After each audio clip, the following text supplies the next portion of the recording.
சீனாவுக்கு சொந்தமான மிகப்பெரிய சரக்கு விமானமான போயிங் 747-400 சீனாவின் ஷங்காயிலிருந்து இன்று காலை புறப்பட்டு கட்டுநாயக்க விமான நிலையத்தை வந்தடைந்துள்ளது. உயிர் பாதுகாப்பு கவச ஆடைகள், கூடாரங்கள், போர்வைகள், படுக்கை விரிப்புகள் உள்ளிட்ட 84,525 கிலோகிராம் எடையிலான பொருட்கள் குறித்த விமானத்தினூடாக கொண்டுவரப்பட்டுள்ளன.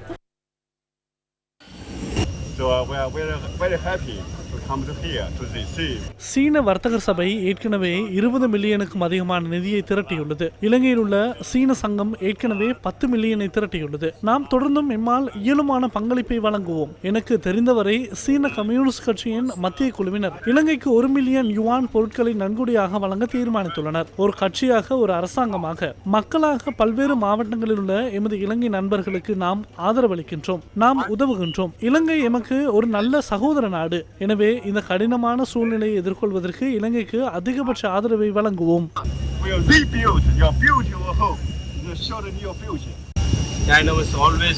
சீனா எப்போதும் நல்ல நேரங்களிலும் நாம் சிரமப்படும் நேரங்களிலும் எங்களுடன் இருக்கின்றது. இந்த பாரிய நிவாரண புதிய ஒருங்கிணைந்தமைக்காக சீன அரசாங்கத்தின் மக்களுக்கும் அந்த நாட்டு ஜனாதிபதிக்கும் எமது ஜனாதிபதி சார்பாக மனமார்ந்த நன்றியை தெரிவித்துக் கொள்கின்றேன். இந்த நிவாரணம் நிச்சயமாக பாதிக்கப்பட்ட மக்களை சென்றடையும்.